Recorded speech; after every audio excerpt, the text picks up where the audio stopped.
All right, welcome back to Flux Talks, podcast, episode 251. Today on the show, the tariff wars continue. Some countries are backing down while others are doubling down. We're going to tell you why we should let Trump cook. Then we have a showdown for the ages, a loud black woman versus a lispy Gaysian on the New York City subway.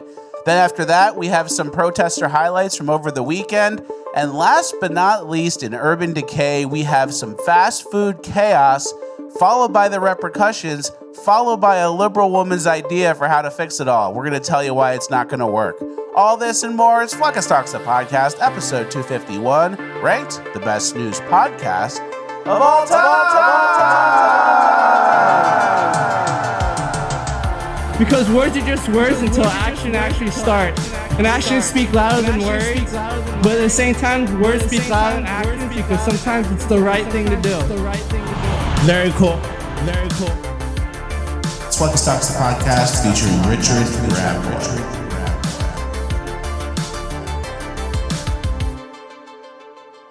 All right, one for one on the intro, as always. Guys, you've heard me talk about My Patriot Supply because I trust them when it comes to my family's well-being. I just got word that My Patriot Supply is doing something they've never done before. Right now, you can get the best-selling Mega 3-month emergency food supply for the same price as the standard kit.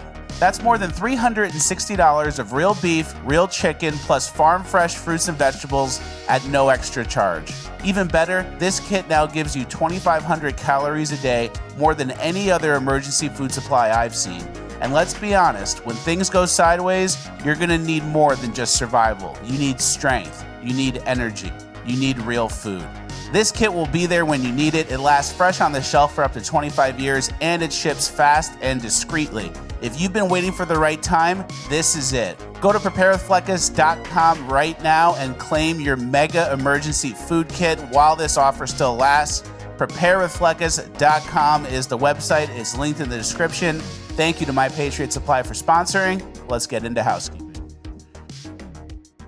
All right, thank you to My Patriot Supply for sponsoring. Thank you, My Patriot Supply. It's always a good time to be prepared. Yeah. All right, welcome back, everybody. Episode 251. Yeah. We just did 250, 250,000.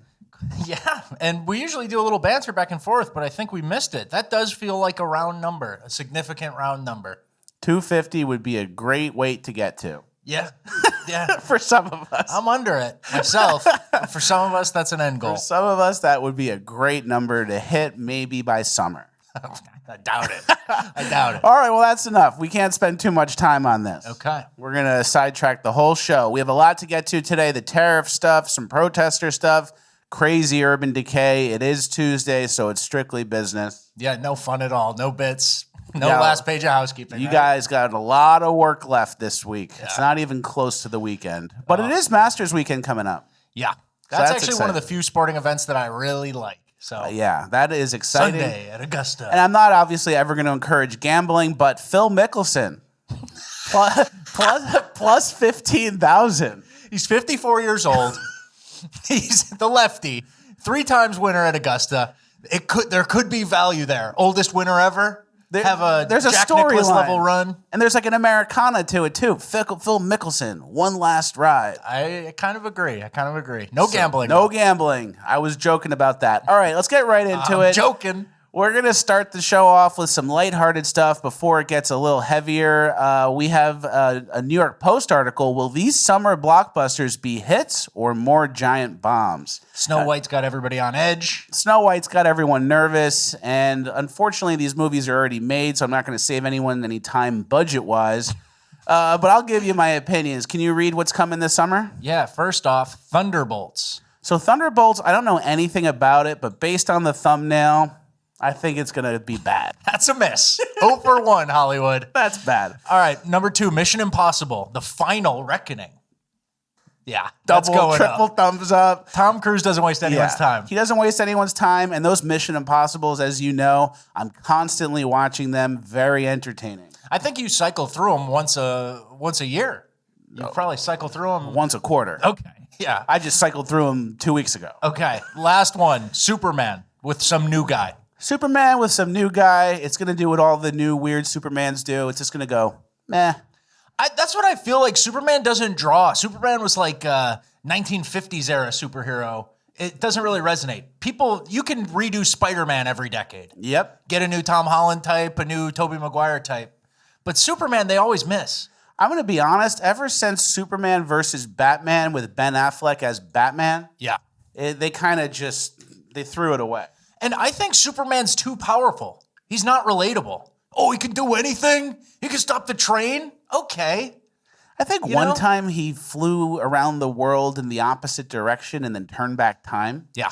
So once you do that, why do you even have any problems? Yeah. Oh, I'll just turn back time again. That's the plot twist. That's the device. So, I don't know. And then the new guy, he's not very famous. We'll see. I don't think he's doing anything stupid or liberal. Yeah, that's a good point. So he won't upset anybody. So Mission Impossible, Superman, Thunderbolts. Thunderbolts. Goodbye, Pretty Thunderbolts. simple. You guys, I can go as a consultant to Hollywood. Yeah, Thunderbolts, you shouldn't have done that. Don't spend any more marketing money. What's my consulting advice for Thunderbolts? Is there a way we could just stop production now and save some money on the editing and then maybe just call it a break even? Yeah, straight to the third act. First to the third act. Good luck. All right, let's get to our next story. It's a little bit of a heavier topic. Austin Metcalf was killed at his track meet last week. And we covered that in our last episode. But the reaction to that whole scenario is worth covering as well. A lot of prominent people within the black community have come out in kind of support of the murderer. Can you read this first comment? Yeah. This was from Facebook, just from some random woman. But this is kind of representative of what some of the average conversation surrounding this stabbing at a high school is. This woman says, "Y'all should have left that kid alone. What authority did y'all have to make him move? You have no idea what kind of day he already had. Sad situation, but that sense of entitlement cost him his life. 2 lives ruined. Y'all could have minded your business and welcomed him. The kindness starts at home. And before you start commenting, I stated facts. It could have been handled better. This was preventable on both sides." This like mind your business attitude. That's one that I see a lot in the urban community. And this whole section is going to be the urban type community reacting to this. A lot of comparisons to like Kyle Rittenhouse or some Daniel Penny, some sort of self-defense scenario, which is why you brought a knife to the high school and stabbed a kid in the chest impulsively. Yeah, exactly. Mind your business. This low impulse control murder didn't have to happen. Yeah. It was avoidable, but the avoidability was that kid not being there or him getting locked up for some other crime that happened already. Yeah. But mind your business. It's a very thing. And then you don't know what kind of day he could have had. Like he walks uphill both ways to school and he's poor and something. And that's why he had to socioeconomically stab that white kid in the chest. And then mind your business is almost in like a threatening tone. Yeah. Where it's like mind your business or you might be next. Or else. There's an or else at the end of that. His Give, Send, Go, the Carmelo Anthony. By the way, dumb fucking name. Carmelo with a K. You only get one Carmelo Anthony. Yeah, and you guys used it already. The Give, Send, Go has raised almost $170,000. People are really defending him. Here's Tariq Nasheed, a quote from him. Obviously, we know which way Tariq Nasheed's going to go, but it's funny to show it anyway.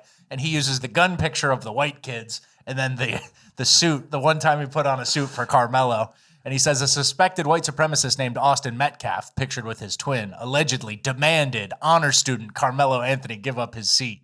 Like it was the Jim Crow era. Carmelo defended himself from the alleged threat. Daniel Penny case set this precedent.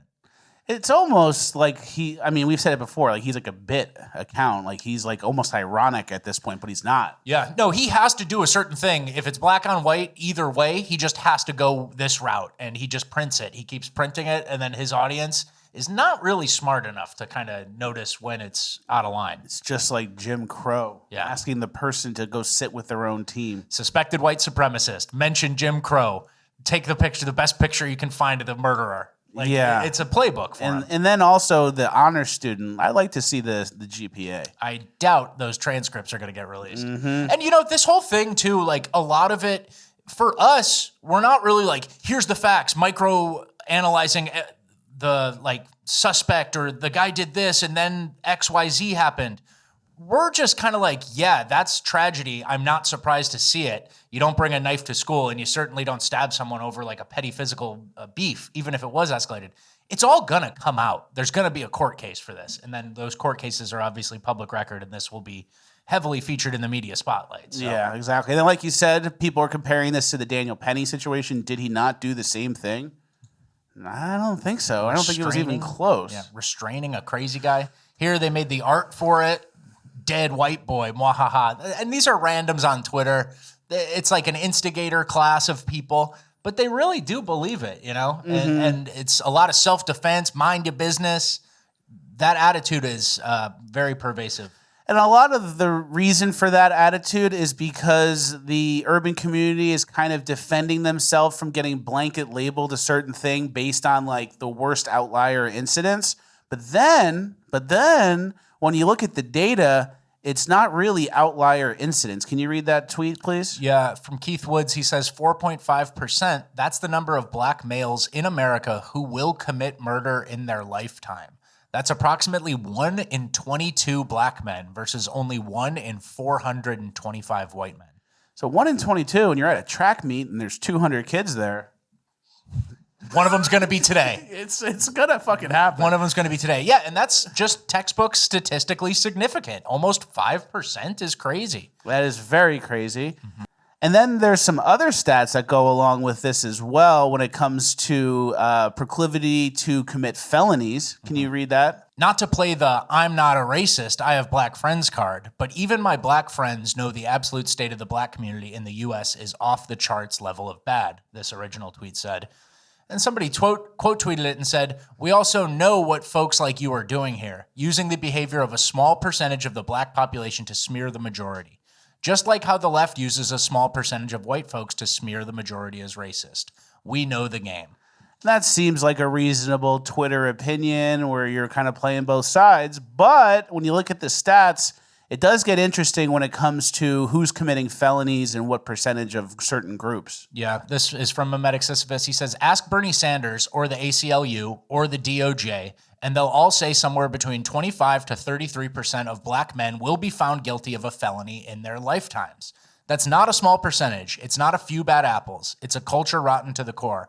I don't think race is the cause. I'm somewhat sympathetic to a culture emerging from the real trauma of past injustices, coupled with almost no responsibility for their own actions in the last 70 years, has produced the most toxic brew of behaviors imaginable. But regardless of the cause, this is a massive, massive problem. So it's basically 1 in 3 people will do a felony in their lifetime and be charged with it and convicted. And then you also have 1 in 22 will do a murder. So you're looking at the stats and, you know, it's not just a few bad apples making everyone look bad and everyone else is in suits at the library. And there is a legitimate argument to be had about whether or not these people represent this broader group, because, I mean, that's obviously unfair and you don't treat an individual black person any differently when you meet them for the first time and you judge everyone kind of on their own merits. But it's undeniable statistically significant, right? Yeah. So both sides are making their case. And, you know, I see the videos, I see the news, I see anecdotal evidence in my life. I see, you know, people get victimized by certain things. And then I just go, maybe I'll kind of avoid certain places. Yeah, certain places and certain groups tend to do certain things more than others. Yep. And then I found this headline just a few hours ago. Florida middle school principal arrested for skip scanning at Walmart. I did something dumb. So that's kind of just like wrapping it all together. Like the principal of the school was stealing from Walmart self-checkout. He's got like the end game job. I mean, what do you go to superintendent after that? And it's just like, well, I'm not scanning this item. And he's wearing a suit. So, you know, it's not just like a bunch of bad kids who don't have a dad or people who are in and out of the prison system. That was the principal of a school. Yeah. So you pair some of those stats with the reaction justifying and like slandering the victim here, the murder victim, and you get kind of a greasy picture painted of this group that I don't really want to be involved with or associate with at all. Like you hear some of these replies that are so dumb and so out there, kind of like justifying bringing the knife to a school and stabbing someone in the chest, that you're just like, instead of trying to argue against someone, you just go, okay, I don't want to be around you. And then you turn away and you go somewhere else, right? Yeah, exactly. And then some people online are trying to make this about like Christianity and like forgiveness. Can you read that tweet in the reply? Yeah, it's from David French, who, if you know him, you know it's about to be some bullshit. But he says, Father, forgive them, for they know not what they do. Jesus to God the Father on the cross while he is being murdered in a gross act of state violence. Forgiveness in response to unspeakable pain and injustices is profoundly Christian, no matter its popularity on X. And this is about the dad saying he already forgave the killer, which kind of seemed like he was being media handled a little bit. Yeah. And then Captive Dreamer replied and said, did you say this about George Floyd and Derek Chauvin? What about the Hamas terrorists on October 7th? Or is it only when it happens to be a white dad that he should do this? Yeah, that's the big takeaway here. Whenever it's a white person, then everyone needs to forget, and we have a lot of privilege already, so it's not Keep a big calm deal. head, be a good Christian, forgive the guy. It's not even 48 hours later. You got to forgive it. That's the Christian thing to do. Yeah. But everywhere else, it's like a blood libel or 1,000-year-old ethnic feud that needs to keep spiraling to the bottom. Yeah, or with George Floyd, the guy was like a street rat, drug addict, criminal, and that was the biggest injustice ever. But then this happens to an innocent teenager at a track meet, and it's kind of like, well, just let it go. And take the George Floyd example, right? You say some pretty harsh words right there. He's like a street rat criminal. And all that stuff, like, came out over months, you know? It's not like our side was saying, oh, he's a street rat bullshit criminal. He's done this, he's that. Day one, we're kind of like, whoa, okay. There might be an op coming. Yeah, it looks a little bad. And then you find out it's fentanyl. It's a fake 20. He was like tweaking in the store. He had pointed a gun at a pregnant woman's stomach before. Like that stuff came out later and is our belief and our knowledge base now. But we weren't on Twitter saying like, yeah, fuck George Floyd the day after. You know what I mean? It took some time to develop. And that's the difference between these kind of communities, these coalescing around the kid just because he's black already. And you might not know what happened, right? Yeah, exactly.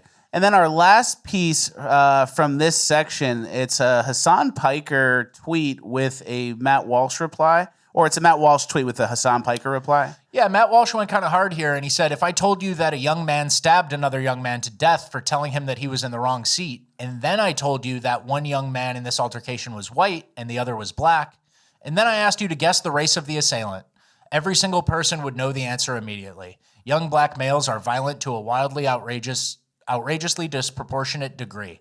That's just a fact. We all know it, and it's time that we speak honestly about it or nothing will ever change. And then Hassan Piker said, straight Klansman territory here, by the way. Yeah. He's a Klansman. Matt Walsh is a Klansman. For knowing some stats. Yeah. And they're like, we just discussed the stats. You've seen them. We've seen them on all these charts. The firearm homicide rate, like it's everywhere, guys. We know it. And I think it's a big hill for the left to die on. They don't want to admit that because then it would mean some sort of 94 crime bill needs to happen.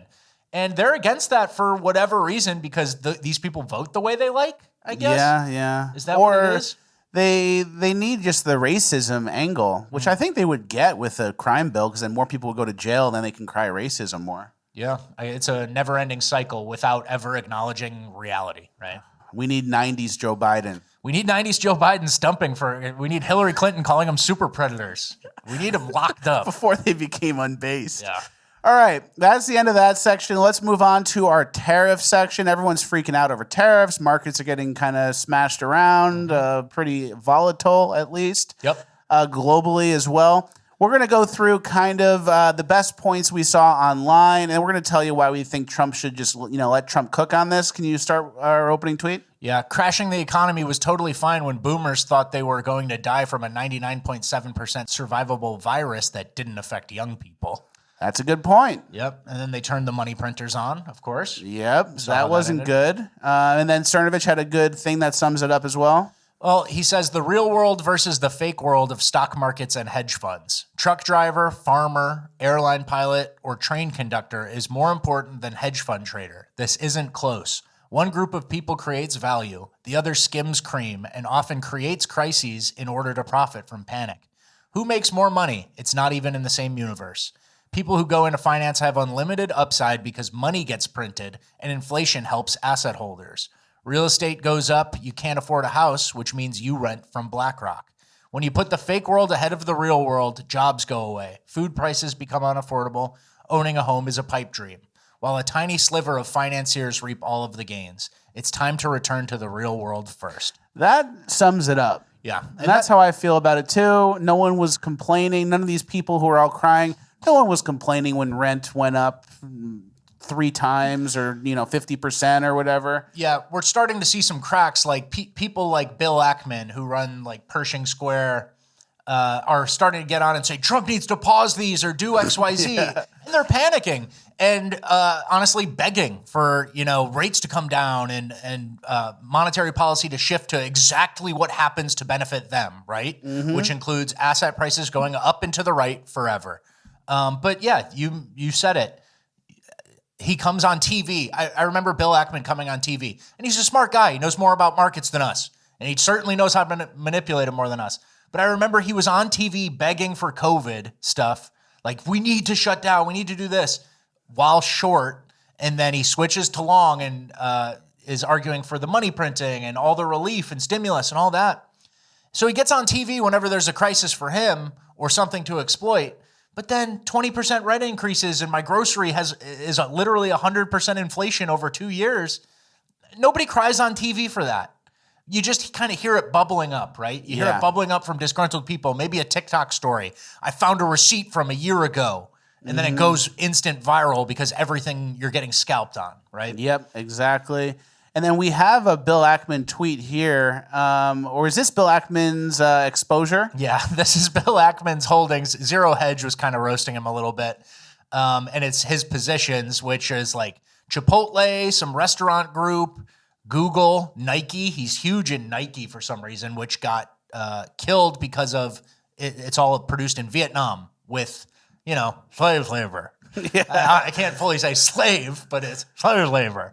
And so Zero Hedge said, being long a Canadian company, Vietnamese sweatshops, a censoring search engine, and U.S. obesity makes you long America. Yeah, there you go. So, yeah, that's what he wants. That's what Ackman's up to, and he's been begging on Twitter a little bit. And then Andrew Yang is complaining about it as well. He said, I've never seen so much value destroyed deliberately. This is the worst leadership ever. But don't forget, 6 years ago, Andrew Yang also said the bottom 80% of Americans own 8% of stock market wealth, and the bottom half own essentially zero. Anyone who pays attention to stock prices as a barometer of how Americans are doing is missing how people live. Which is exactly what Secretary of the Treasury Scott Bessent said to Tucker over the weekend, which is driving the policy decisions from the Trump administration, right? Exactly. So it's interesting. Andrew Yang in 2019, he's getting his wish now, but you got to be on the opposite side of it. You got to tweet against it, right? That was only exactly. That was only when he was about to run for president in 2020. Now that Trump's in, you have to do anti-Trump stuff. Now you're against it. Yep. Emetic Sisyphus had an interesting point on this as well. Can you give that a read? Yeah, he said, can you believe when they talked about high grocery prices, they really meant a taxi for your burrito, meaning like Uber Eats and that being inflation? He said, anyway, shipping your shirt from the other side of the planet is the only economical way to produce consumer goods. Yeah. We've been out of whack for a while. Yep. And we got to where we were, and we're in all this debt, and the rates are high, and the interest on the debt is going higher and higher. And soon it gets to a point where you're not even a real country anymore. And then after that, what happens? A point that we've made for a long time is we're not an economic zone. We're a country. And a lot of these corporations, like Nike, that's an American company. Yeah, it's headquartered here. But they have stores here for sure, but how long ago was it since a shoe was made in America, right? And obviously you can argue about whether it should be or not, but they're treating us like an end destination for products instead of a place where we have like a full-fledged economy. Mm-hmm. It's just the end result. It's a dumping ground, right? Where consumers consume. Exactly. And then can you give this tweet a read? Breaking U.S. National Economic Council Director Kevin Hassett says more than 50 countries have reached out to White House to begin trade negotiations. And then Matt Gaetz said the same thing. He's like, I'm not even in the government anymore, and I have a bunch of people reaching out to me just begging to do a deal, willing to take off all tariffs. They're hitting up Matt Gaetz. He works for OAN now. Right? Exactly. They're begging Matt Gaetz for a chance to get to Mar-a-Lago. And I mean, that's the point. There's going to be a little turmoil, a little short-term pain. Most of these are going away. But certain countries want to be sticky. Certain countries who have been ripping us off for a long time. Here's this one. Taiwan is offering 0 tariffs to the U.S. in response to Trump's tariffs. We'll just move a red sticker to a green sticker on certain countries. Got them. And then China's still red, though. China's still red, and that's the big one. But I think, I think it'll work. I think China will break because they need us to buy their shit. They really need us. They've grown dependent on us. And, we've talked about some of the Chinese economy, how they overbuild houses and they're trying to do certain things to stimulate their own domestic economy. But it's kind of a house of cards. And I think we can break China. So they did some retaliatory tariffs on top of our retaliatory tariffs. So it's called a retaliation spiral. And Trump said if China does not withdraw its 34% increase above their already long-term trading abuses by tomorrow, the day this podcast comes out, April 8th, 2025, the United States will oppose additional tariffs on China of 50% effective April 9th. I like it. So it's a true battle. And then I think someone from China said that the U.S. is bullying them. Good. Yeah. I mean, you're like a little leech on the side of a whale, like a lamprey or something. And it's been a pretty sweet ride. We've been eating good. And it's been a greatly beneficial relationship for you. But unfortunately, it hasn't been great for the American worker. And gravy train's over for now. Everyone's just been milking us for all these years. And then we just kind of let them and we just keep doing it. And it keeps getting worse and worse. And it's like, if it's as easy as, okay, we're Vietnam or Taiwan, no more tariffs. Yeah. If it's as easy as that, then we get all the benefits of the jobs returning to us. Mm-hmm. So it's like people know they've been taking advantage of us for a while, and now they're going to go, okay, let's just cancel the tariffs and we'll start fresh. But that gives us the foundation to actually have a booming economy long term. And if you're a country that is already down to no tariffs and we're still unhappy with a trade deficit with you, buy a couple John Deere tractors. Buy some airplanes, negotiate something. If it's so important to your country, negotiate something on behalf of your country to buy stuff that's made in America by Americans, right? Exactly. It's easy to make Trump happy. Go, for the next 4 years, we're doing this many buy orders of this much farming equipment and this much airplanes. And Trump goes, great. Yeah, thank you. That. I'll see you tomorrow. It's actually easy, right? And our last piece of this section, Nancy Pelosi was actually a big pusher of knocking back these tariffs with China and getting the trade deficit figured out.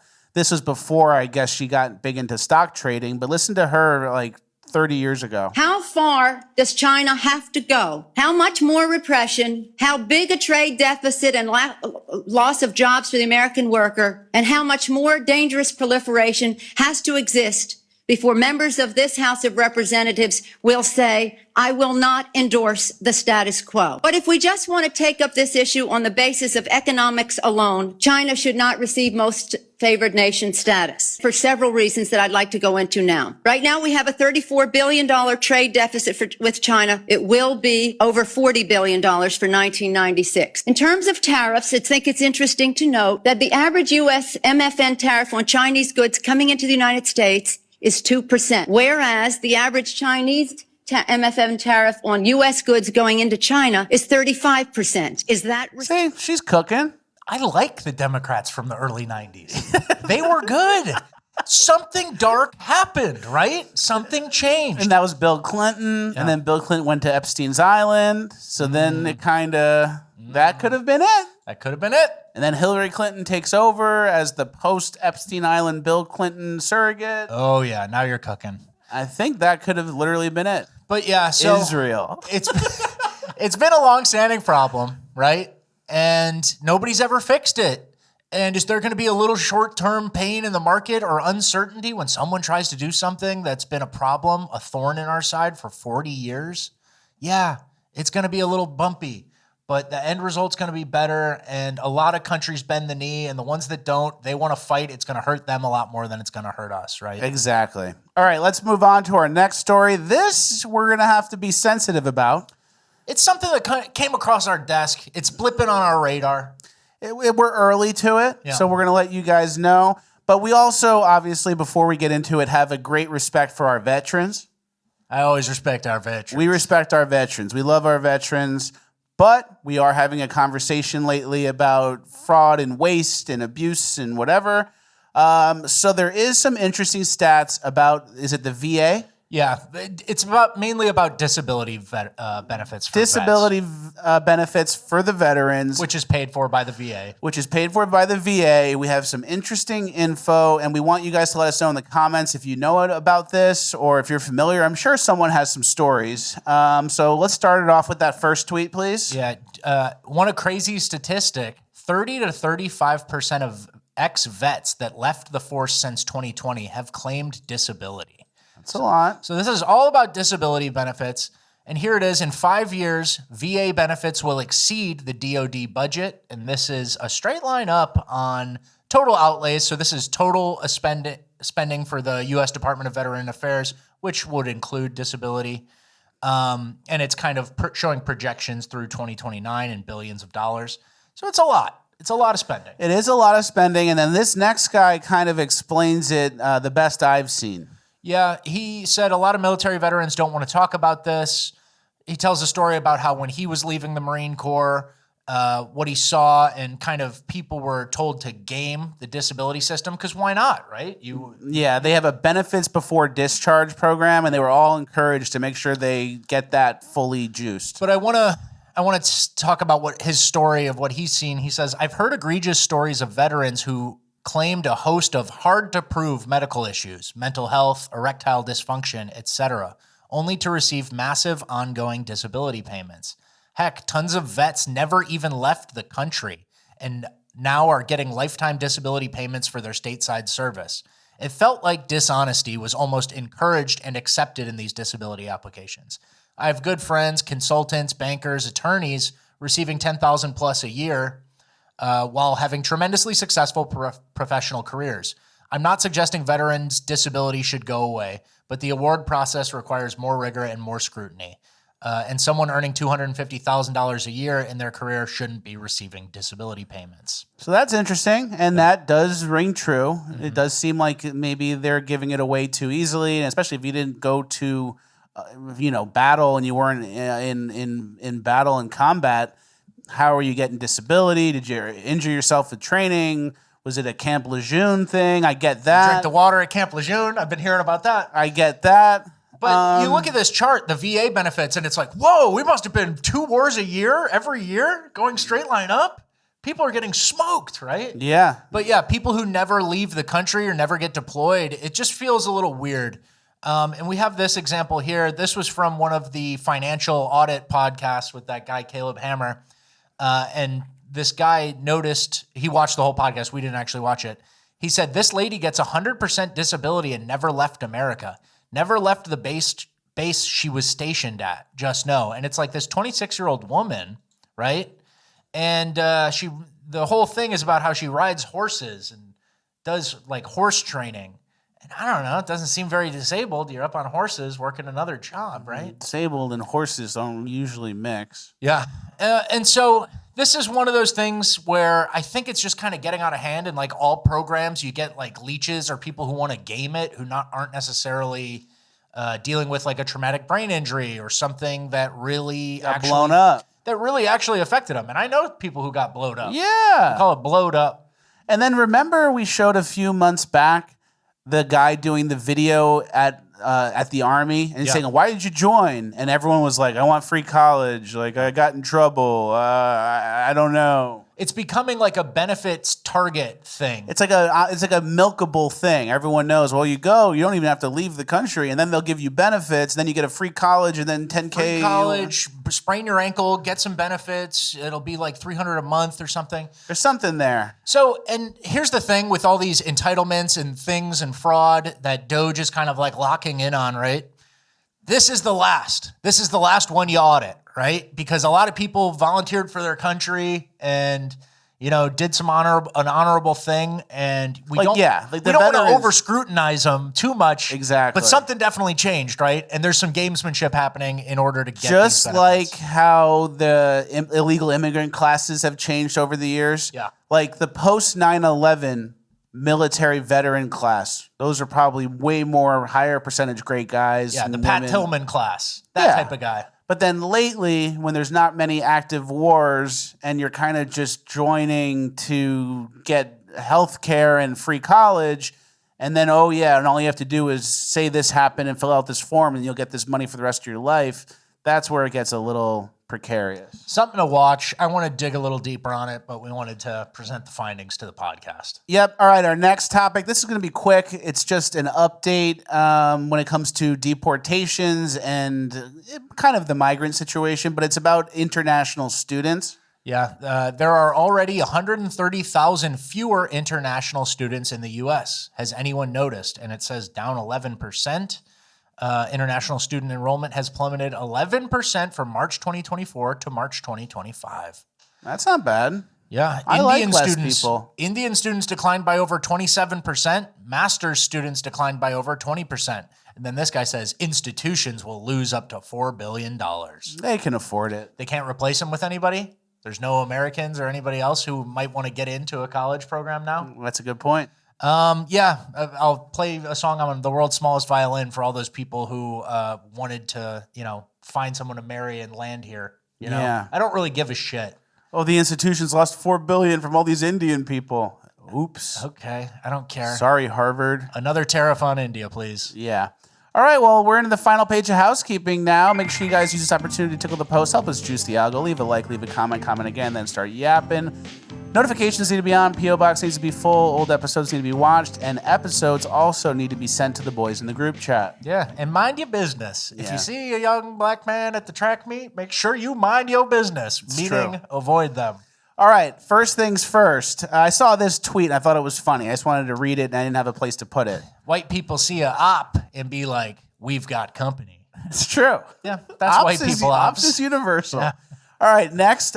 We don't do anything after that. We just kind of say that as a joke. Yeah. Next, we have a Clips account, which I've briefly maybe mentioned before. It's Fleckus_plug on Instagram. We're about to hit 20K, so please go follow that. After that, a little bit of an update. You guys know I've been doing the oysters and the seafood.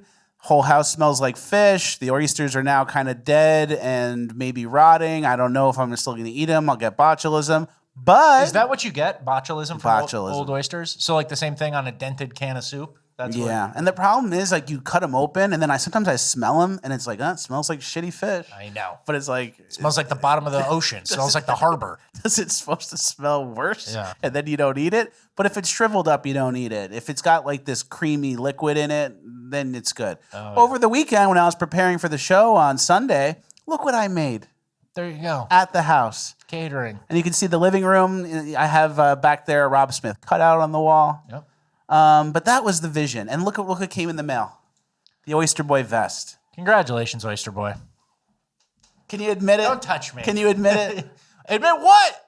I did it. Why don't you admit it? Why don't you tell the truth? Why don't you tell them the truth about the 50 oysters rotting in your fridge right now that you're not going to be able to 100 was a little generous Yeah. on the initial order. And I'm going to get to most of them and I'll turn the rest into, I'll release the rest back in the ocean. Yeah, something like that. Turn the rest into bait. Yeah. But I did it. There you go. And here's something I What realized. did it cost you? Time.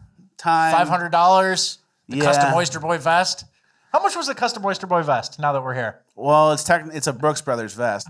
No, so you. And I think it's a woman's vest. And I don't want to get back into this, but the zipper's on this side. Yeah, so you bought women's clothes again, and it says Oyster Boy, but it's a woman's clothes.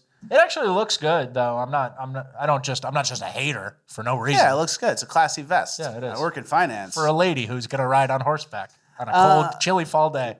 Yeah, so I'm very happy with the whole experience, but also I realized I like to go eat outside at a restaurant and get oysters. Wait, Brooks Brothers, they sell women's clothes? Yeah. Okay. I was going to say brothers. That's just the guys who did it. Okay. So it was a failed experiment. You like to go to the restaurant and get served oysters. I like to go get served oysters. I don't want to do it myself and scrape with the knife and wear a glove. Cut your hand a little bit. When in doubt, throw it out. I threw a lot of oysters out just to get, 8 oysters? Yeah. By the time they're done, you don't even want to eat them anymore. And then you go to a restaurant, and then oysters are so refreshing, and you're outside. It's a little bit better. But I do have a next iteration, a next plan, something I'm working towards. I'm going to play this clip here. This is in a lobster roll in Maine. Butter teapot, guys. Wow. Butter teapot. Are you familiar with that? No, I think you need to have a restaurant to get to butter teapot status. I think if you had a butter teapot in your house, it would lead to something bad. I don't think you'll hit that 250 goal. That's a good point. So, all right, we're running out of time, so let's just go to our next clip. It's Booger Cat, pretty self-explanatory. So he's got it, and it's all in there. And he's sneezing, and it's still there. Yep. And they're rolling it up. And what happened to him? He's a Booger Cat. All right, I'm done. He keeps going. I'm done. You don't like boogers like that? I hate boogers like that. Really? I think boogers disgust me more than like other things. Like on the ranking, boogers, I don't know, something bad about it. All right, next. Waste of time. Well, up for debate. Next is the Orlando Epilepsy Center, giving people epilepsy. That's just funny. Yeah. That's a little simulation wink for us. There you go. All right, our next clip, and maybe the most important clip of the show, Darshan, someone who I tried to work with in the past and attain as a client, but it didn't work out. He just released a video over the weekend that makes me jealous that he's not my client. Yeah, yeah, yeah, yeah, yeah, yeah. Wait a minute. Get you how we live it. 10 toes in when we're standing on business. I'm a big stepper. Underground meta. Stop now. We'll get the most, not the lesser. Straight terror. Product of your. It actually gets vulgar after that. Oh, wow. Crazy. But yeah, that's Darshan. He's doing a great job. And even though it didn't work out business-wise, I'm happy to see him succeed. There you go. Last thing of all of housekeeping, I'm going to make it quick because RRB will get mad at me.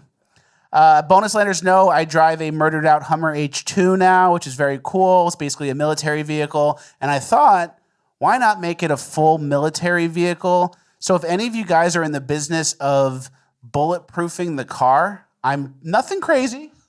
I'm probably going to need some bulletproof windows, bulletproof side panels, run flat tires, nothing crazy, and maybe electrified door handles if it's cheap.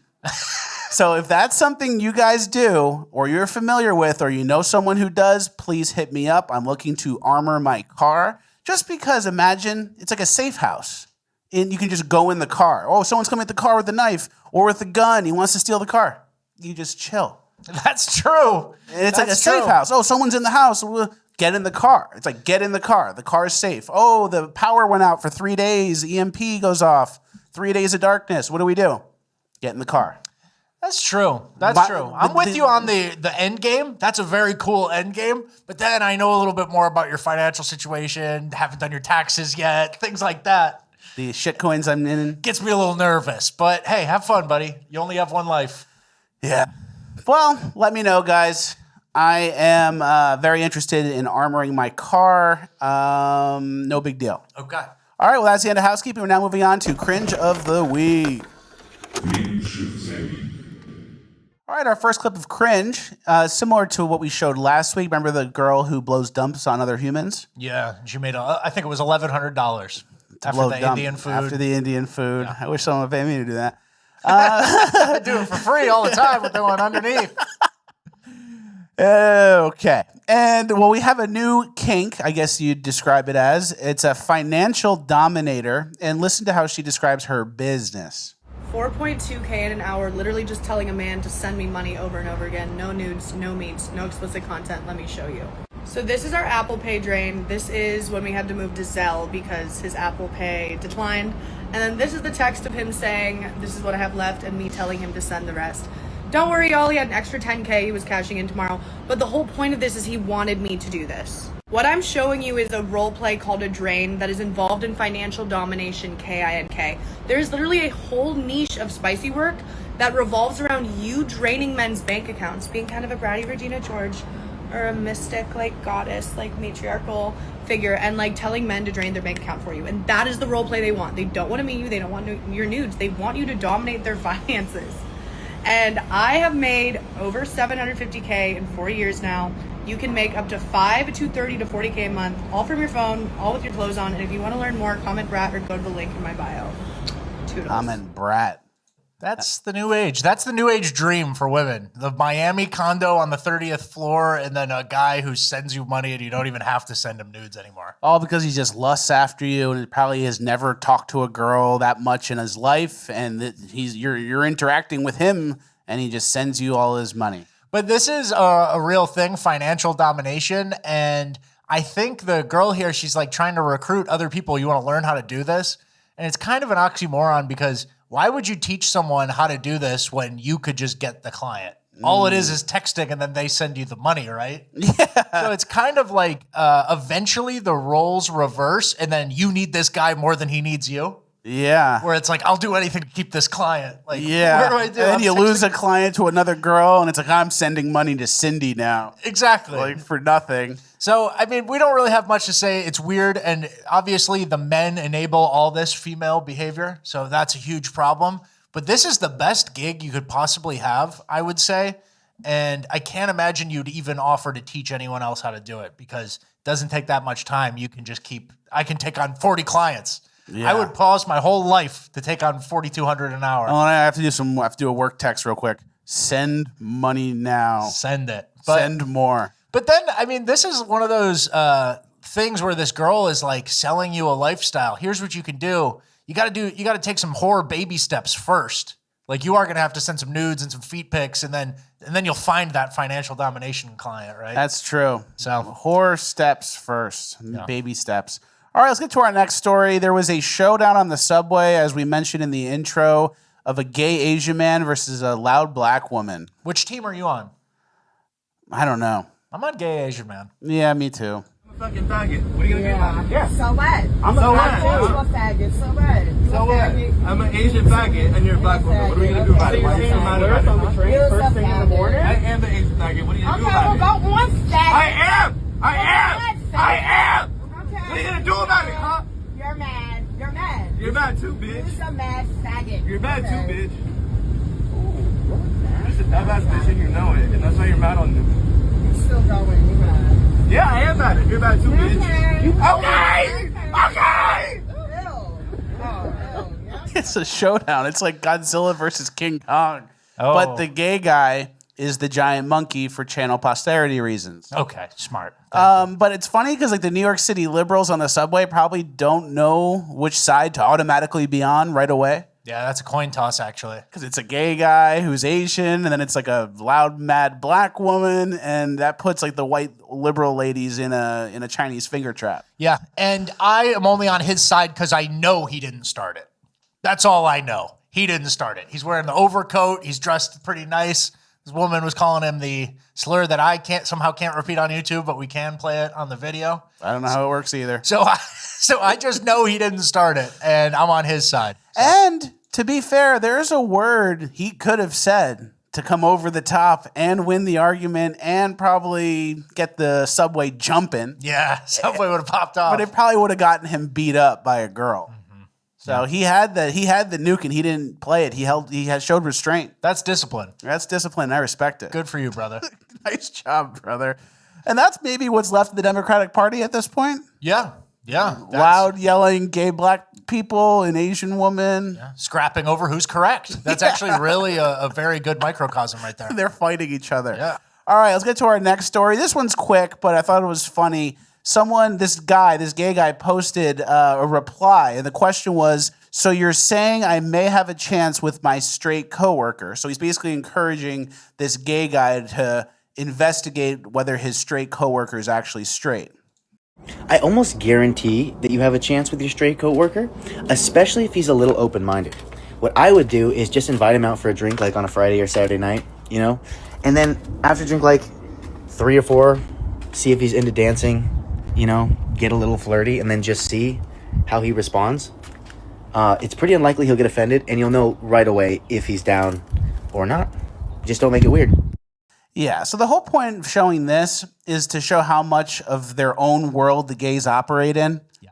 If someone said this about a heterosexual couple situation, oh, you can't date someone at work, that's completely inappropriate. You can get fired. Oh, you don't want to have an HR issue. But then this guy goes, oh, go get your coworker a little drunk and start flirting with them and see what happens. And it's a straight guy with a gay guy. Yeah. Like, imagine this from a frat boy instead of a 30-year-old gay man being like, bro, get 6 or 7 drinks in her. She'll be eating out of the palm of your hand. Get her to the frat basement. Get her to the dance 6 floor. or 7 drinks. Start dancing. Grind on her. And see what she does. It's like the horrible advice, but gay guys can somehow do it, right? Yeah. Yeah. And then also, the gay guys in general, not beating the sneaking around, sneaky allegations, right? Yeah, not beating the horny all the time, down for whatever, anywhere, any place, anytime allegations. Try to trick your coworker into something, and he's straight. You already know that. You said that in your reply. But let's see if we can trick him one time. That's a good point. So, all right, let's get to our protester section. We have a lot of clips and events from over the weekend. The hands-off protest was all over the country. There's over 1,400 of them. And obviously it was not organic. It was all funded by NGOs and George Soros. Can you read this tweet that sums it up? yeah, these protests today are not organic. All 1,300 of them have been pre-planned by the same 6 Democrat-led and funded NGOs. The resistance is made up of a professional agitator class whose only purpose is to engage in destabilizing and Marxist revolutions. This is what they learn how to do, and that is what they implement. None of these people have any idea what they're even protesting or what the pre-printed signs they are required to carry mean.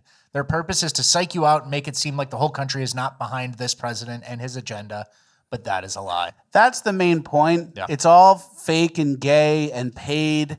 And the whole point is not to spread a message or show, shine a light on certain issues. It's to make MAGA go, oh man, these tariffs getting kind of crazy. Oh, the stock market's going down. Do people still support Trump? Oh, there's protests on every corner.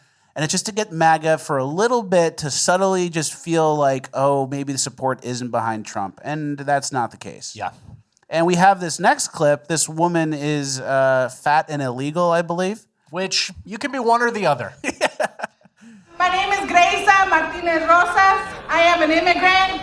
I am undocumented, unafraid, queer, and unashamed. Wow, she hit them all. She's queer, fat, undocumented. She didn't mention fat. That's just visual. But so, we're in Trump's America, and someone is at the protest yelling about how they're illegal and unafraid. And I don't think that should be allowed in Trump's America. I think that's kind of top priority. That would be considered an agitator in my mind. And I think that's kind of the person who Tom Homan really does need to get. That's exactly. That should exist in Joe Biden AOC's America, but not Trump's America. It's kind of in our face. And then we learned that this woman who's illegal makes over $180,000 a year. Which is 3 times the average American salary through a complex NGO grift network, right? And then we have some of the stats from the grift network. Can you read that tweet that sums it up by David Angelo? Yeah, it says, leftist grift alert. My tax dollars have paid this undocumented immigrants organization $75 million in the last 5 years to organize social activism. $75 million. My tax dollars pay her $200,000 a year, $188K, to change the way Americans think, in quotes. Hard to really be articulate about how infuriating this system is. Docs are attached. And here's the docs. There's her, 188. Her salary. And then here's the Open Society, which has given George at least Soros. $7.6 million to Indivisible in the last few years. And then he was inferring government funding, so I'm sure they got some USAID type money in the past. Sounds about right. And then here's the meme we made and what we hope happens. Yeah. She needs to go. She needs to go. I think this is like you send a message. This is an agitator. This is someone who's proudly declaring it, and that's kind of the person. They need to be hiding in the shadows. We're still waiting on mass deportations, right? So you really do need, if you're not doing mass deportations yet, you need to make an example out of the loudmouths. Yep, and then we do have a reminder for what all these protests are and what the organizers believe. Can you read that? Yeah, the famous tweet from Mystery Grove Publishing. Reminder, communism is when ugly, deformed freaks make it illegal to be normal, then rob and or kill all successful people out of petty resentment and cruelty. The ideology is all just window dressing. Exactly. And then next we have a clip of a young girl who's at the protest, and listen to what she says and what she notices about the protesters. I'm at the protest right now in New York City, anti-Trump, anti-fascist protest, and I have one question. Where the fuck is Gen Z? These people are cheering. They're talking like it's just the 60s. It's just like the 60s, and they're having conversations and walking slowly. There's no fight here. There's no youth here. It's all 30-somethings and their children. And then seniors. And God bless everybody who showed up today, but I'm really fucking disappointed in the youth turnout. Where is the youth turnout? Yeah. You're saying the quiet part out loud. It's all paid boomers and stupid Gen Xers. Mm-hmm. And then we have this from Carrie Lake. She posted, you can read what it says, but we've kind of said it. Of all the protesters in my D.C. neighborhood yesterday, this one stood out. A baby boomer with a sign claiming he wants the president killed. Why? For rooting out fraud, waste, and abuse in our government? For striving for peace over war? I find people like this quite sad. Instead of enjoying their golden years in the golden age of America, the fake news has brainwashed them into being angry and hateful. And then can you look at the guy on the left in that photo, Richard? Mm-hmm. What does his poster say on the left? It says in gold font, printed on a nice poster board, hands off my poppers. Yeah. He's a single issue voter. And he hates RFK now. Yeah. They took his poppers. Yeah. What do we want? The ability to inhale computer cleaner so it loosens our butt for gay sex. When do we want it? Now. And then later tonight. And then again tomorrow. And then with our straight coworker later in this week. During spring break. Yeah. And basically every day for the last 5 years. You know? I'm sure that guy's got plenty of poppers. But not all the protests went smoothly. If you make a poster of it, you do a lot of poppers. He's tipping his hand there. He is showing. It's not hands off my poppers. This is my cousin's issue. It's personal. Yeah, he needs the poppers. Yeah. And then not all of the protests went smoothly. Look what happens here. Protests gone wrong.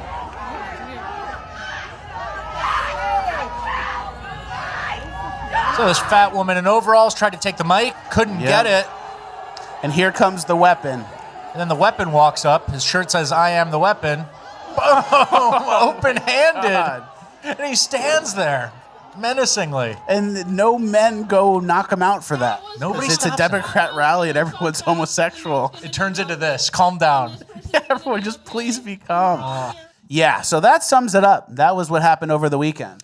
Old, non-organic, couple slap fights. But yeah, I don't know. Does it mean anything? Someone's still pulling the strings. They're still a little bit organized. Does anybody believe it? Does this hit anyone? Does this change the trend in young men in America switching right or women going left? I don't know. I don't think it does. I don't think it does either. So it's a little wasteful. You want to do these towards midterms. You don't want to do them in the first couple months of Trump and honestly, for this, I know protests versus news coverage are two different things, really. I sense that Trump is really not changing his tactics based on anything he hears. Hit pieces, articles. I think he's just moving forward. He's a different kind of guy. He's not explaining himself. Exactly. All right, our last piece of cringe, and there's some uplifting in it too. There was a pool tournament. This is the bad part. A women's pool tournament where the final two people are two men dressed as women. Yeah. Two men will face each other for a women's championship title at the Ultimate Pool Women's Pro Series event 2 in the UK. Harriet and Lucy. Harriet and Lucy. Harriet is a bold choice. Lucy I get, but Harriet. I like it. Yeah. So, I mean, that's it. That's obviously not in America. But these adult sports leagues and these like kind of semi-pro things, there's no mechanism for federal control. And obviously that's in the UK, so they're on some different shit. But the men are still finding their way into women's sports. And the sad reality is it doesn't happen until your own sport goes against it. Right? Yeah, exactly. And I guess pool, I don't know. They're not good enough. They don't have the numbers. Yeah, they don't have the numbers. And then some uplifting, kind of in the same vein. Professional female disc golfer walks out in protest after being forced to compete against a male. So here they come, they announce her.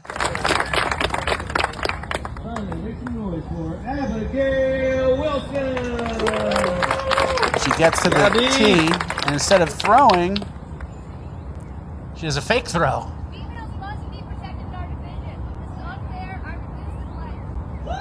She walks off. Yeah!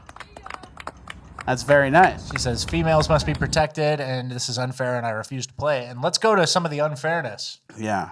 So here's a girl throwing. You could tell it's a girl based on her body. You could tell from far away or up close. And she doesn't throw it that far. But then this dude launches it. Here's Natalie. Natalie puts so much more power on that She puts so much more power on the tee shot. Yeah. Natalie's a man. Natalie's a guy, not even trying, in pants, launching a frisbee. And it's funny because that's soon what it's going to be. It's like if you're an announcer for a man playing women's sports, it's going to be like, yeah, kind of stay away from the topics of that upper shoulder strength, that upper body.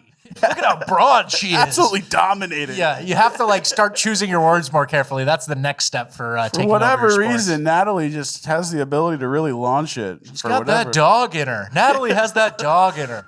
All right, well, don't get too down or too depressed. It's going to get a little worse. We're moving on to Urban Decay. We have a little bit of a fast food chaos section. So our first story, I'm going to have to intro it a little bit because it might be unclear. This guy went to Waffle House.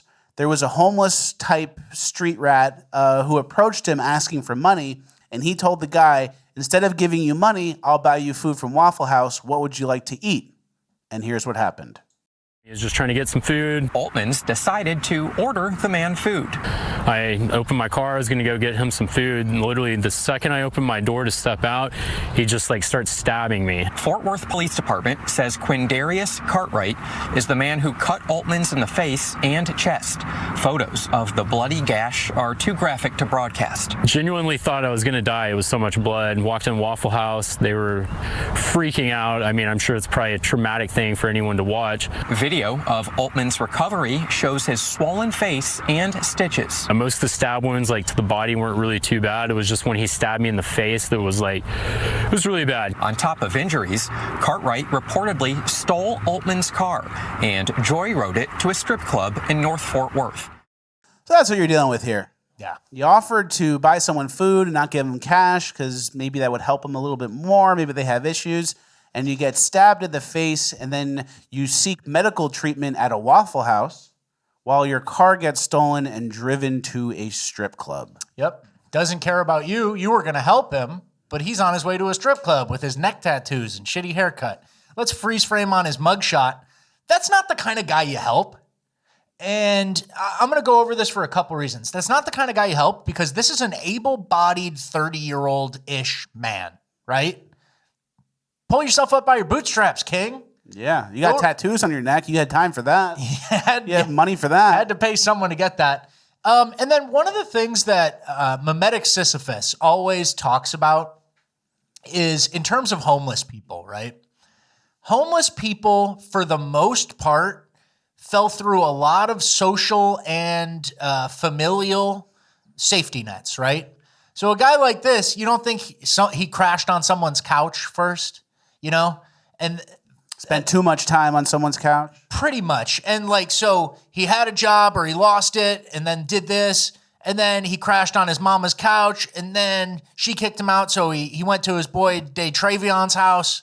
And then, hey, man, my baby mama said you've been here too long. You ain't doing the dishes that much. Then he went back to his mama's house and stole her TV and traded it in for $20. There's like levels where someone has kind of exhausted everyone in their network and now they're on the street asking for money outside of Waffle House, immediately stabbing someone, right? Yeah. And so for an able-bodied guy like this, you really kind of have to fumble because you could work somewhere. You could get a job. You could be digging ditches. You could be Uber Eating. As a euphemism, digging ditches, like you have a physical body. You can do anything basically that they need a man to do, right? So I just want to say there's like something with the left likes to victimize homeless people and say there were one payment. They missed one payment and then they were out on the street. They got evicted wrongfully by an evil landlord. It's usually a vast series of decisions that lead to someone being a street rat and being this. And it usually is them taking advantage of multiple people in their lives, right? Yeah. Quindarius didn't get down on his luck that morning. Exactly. And you don't help a neck tattoo 30-something guy. So this guy, and again, it's a lesson that this guy learns that I'm not going to learn because I'm going to learn from watching the world. Where no, you don't get out of your car and help the guy approaching you in the Waffle House parking lot. You actually like get in your car a little quicker and then you lock the door pretty quickly. That's a good point. And that's something I live by as well. I'm a big believer in learning your lessons passively as opposed to whatever the opposite of that is, where it happens to you. Actively. So actively. So if your friend gets a DWI and crashes his car and loses his license, you can look at that and go, okay, I'm never going to drink and drive. Yeah. Because I saw that. And then if you don't learn that lesson, maybe you'll drink and drive and get a DUI. Yeah, I didn't know it cost $10K. I didn't know you have to have a breathalyzer thing in your car for the next 6 months, or like whatever that is. You need to be paying attention and learning lessons through people who aren't you. Exactly. So then you get the DUI and the car thing, and it costs money, and you lose your license. And then if you do it again, you'll either learn the lesson by going to jail for longer, or maybe you'll crash into somebody and kill somebody. Yeah. And then you'll go, okay, now I really don't drink and drive. When you could have just learned the lesson from anyone that you know who got in trouble for drinking and driving. Yeah. This guy got stabbed in the face and in the abdomen a couple times. It's like I did, because I learned the lesson. Yeah. No stopping at the Waffle House parking lot for a neck tattoo, Quintarius. You might even be able to say, never go to a Waffle House again. You might be able to write off Waffle House. The problem is there are some nice Waffle Houses too. There's a Waffle House on St. Pete Beach. Is there? Yeah, it's nice. I bet it. There's a lot of seed oils and bad shit in there. But, different issue. But, you know. All right, so Quindarius was the guy's name. Was that actually Quindarius? His name was Quindarius. Okay. So while we're here, we do have to play the Black Criminal Name Game. Yeah. So can you read the tweet that intros the game? Fun game. If you make up a fake-sounding black name and then search for that name and the word arrested, you got to see what you'll find. I chose Quindarius and Shalonda. And that guess worked. what? Hits on both. Yep, and then we have Quindarius, Tykevius arrested. That clicked. This guy got Tykevius on his first try. And then we have a couple others as well. Then we have, what does that say? Charquavius? Charquavius, which sounds like a Pokemon version, Pokemon black guy. Charquavius hit. Beaver Charquavius Giganta. Yeah. I couldn't even make that up. You just slapped the keyboard. D. Quantavius. D. Quantavius hits. Shondarius. There you go. Shondarius. It's like Darius and Sean. I know. You can combine any two. It's not even a dash. But yeah, that's it. So make up some on your own. Search them up. It's a fun game to play. Comment your best one if you can get one. It's uplifting within the depressing fast food chaos section, which we are not out of yet. Our next story is someone who is upset about how Dunkin Donuts has bulletproof glass. Look how they taking money at Dunkin Donuts, y'all. Like, come on, man. What is this? It's crazy. Straight bulletproof glass through the whole thing, man. I mean, you can't even breathe on these people. Look how sealed this is. This is a professional seal. Like, you can't even talk to these people barely. Appreciate you, man. Getting up every day and seeing something like this, bro, that do something to your mental up here. It tell you, like, this how you feed animals in a zoo, gang. Like, that's pretty much what it's telling your mentality. Like, I don't trust you. You feel what I'm saying? Yeah, gang. Yeah, gang. Why are they treating us like this, gang? I noticed that was second nature. You didn't even think about saying gang when you were talking about the bulletproof Dunkin Donuts glass. Yeah, and who ruined the trust? Was it the Dunkin Donuts owners? Yeah. Who go, I'm for no reason gonna not trust the clientele. I think I'm gonna spend $5,000 making a glass thing just so I can mentally torture the black people in this neighborhood. You guys think that's a good investment?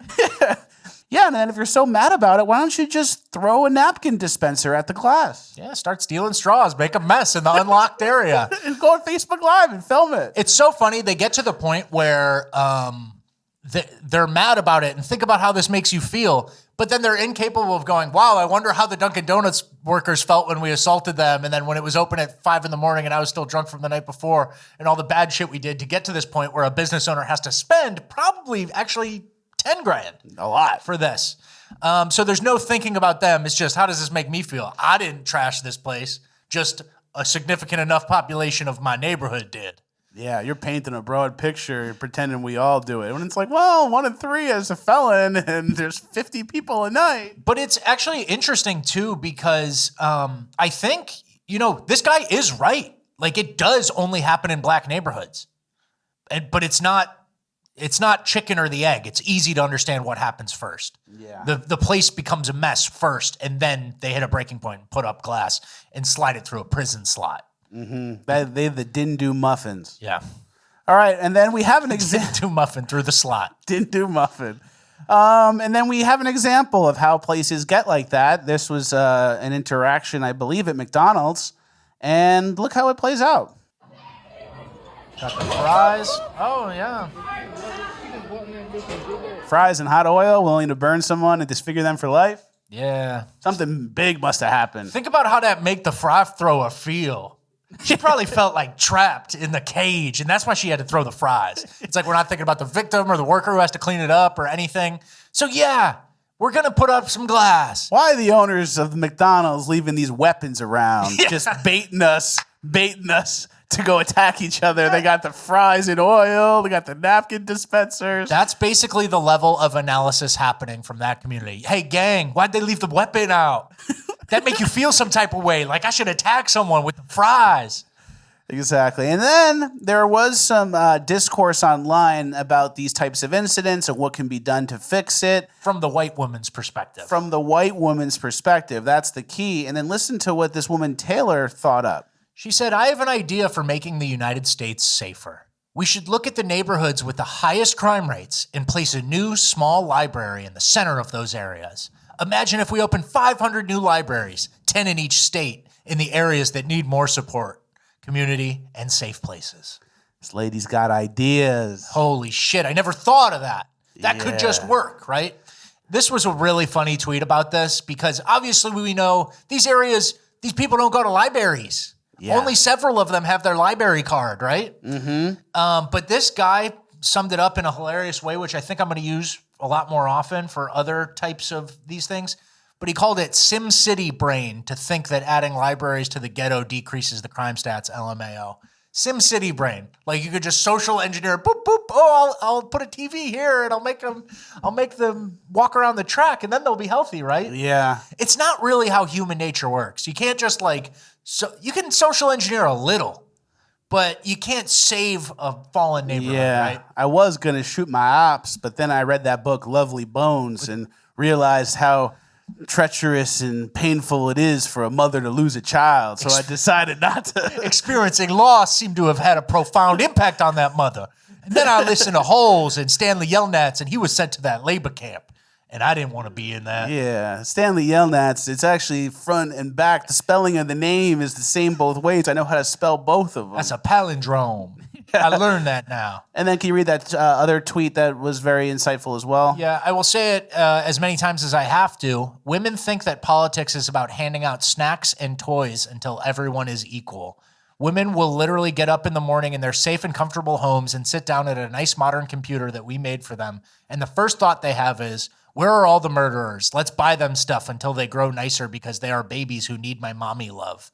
And then the murderer population quadruples and they go, oh no, we didn't buy them enough stuff, raise taxes. Yep, exactly. Yeah. And then to even prove this point further, we have a map here in Minneapolis, and all the X's on the map are libraries, and then all of the yellow, red, and orange dots are shootings or murders. So the libraries didn't help. They're pretty equally spaced out in the city.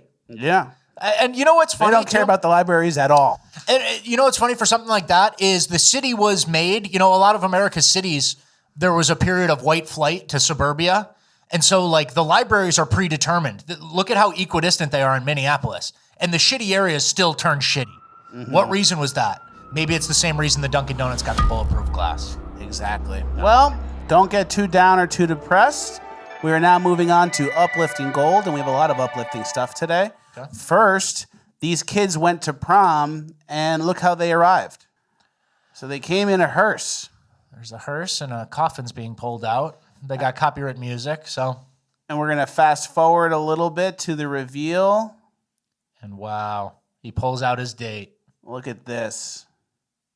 I like it. She's like a vampire homecoming queen.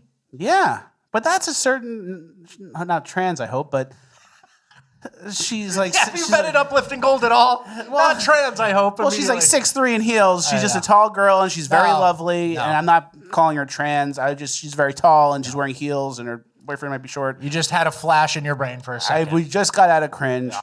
Love to see it. And, you know, I'm going to be honest, goth kids, when I was in high school, growing on me. Yeah. When I was in high school, I was like, what are they doing? What is this? How much angst can you possibly have? Life is good. We play football. We do sports. We're in high school. It's not even hard. And then they were like, you know, a little punked out. But they're doing something. But they were always mad, and I didn't get it. But now with all the migrants here, I get why you're mad, brother. A little economic displacement. You can't afford a place, you know? You can't pay rent. Rent went up 30, 40%. I get it, goths. Went full circle. Now I'm pro-goth because they're mad about all the stuff I'm assuming they know we talk about on the show. You know, goths and punks, they kind of have an overlap. And punks I always kind of like, the punk type kids, because they were willing to smash beers and kind of fight somebody.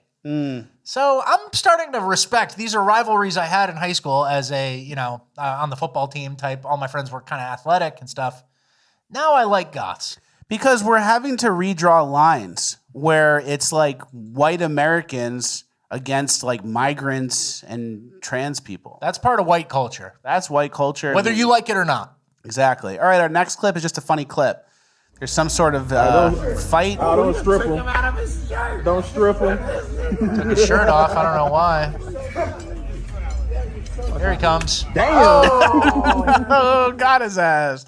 That's uplifting. I don't know what happened. I don't know what's going on there, but no one expected that. Yep. All right, next we have uplifting boomer clip. This guy is doing antisocial behavior, riding his bike on one wheel on a boardwalk. And he's doing the cutting through traffic thing, and this guy knocks him off. Yeah. You shouldn't be driving your bike like that. Don't fuck with me. And what do you want? He gets in his face, and he's like, you hit me, you hit me, you hit me, as if you weren't doing anything. Yeah. As if you were doing what was normal in the world, skimming through people, coming this close, and like maybe being in control of hitting them or not. And then probably going to hit someone eventually. Of course. And then the boomer in the Under Armour visor, he doesn't allow that. That's the thin blue line. Boomer in an Under Armour visor. We respect it. You're a veteran now. Yeah, exactly. Upgraded. All right, next we have a very cool thing. This is a ride-on lawnmower obstacle course. So we're going to play it. We're going to fast forward it and do a 2x speed, but this is skills. This is good skills. What do they call that? A zero-turn mower? That's what it's called, right? Yeah, zero turn. Oh, and he has to collect the He's flags. got to grab the napkins. Do the turns. It's very impressive. All right. That's good stuff. Yeah. All right, next, this kid brought a turkey home. I like how the turkey walks with him. Yeah, they're friends. Turkey. Don't come inside. He's going to bring the turkey inside. He's coming inside. No. What? No.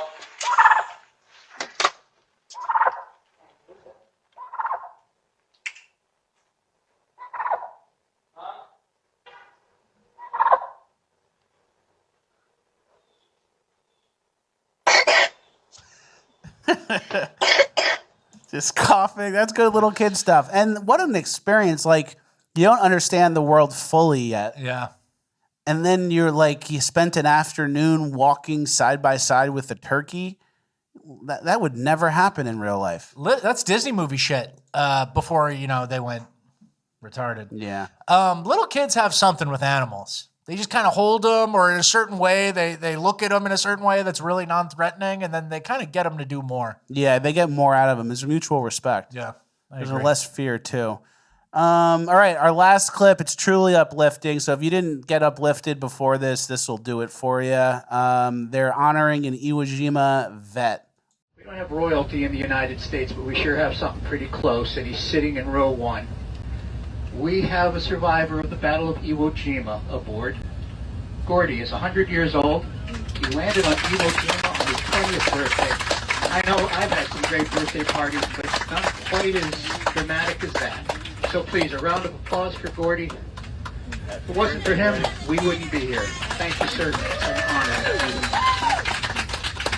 Hey, Gordy, when was your birthday?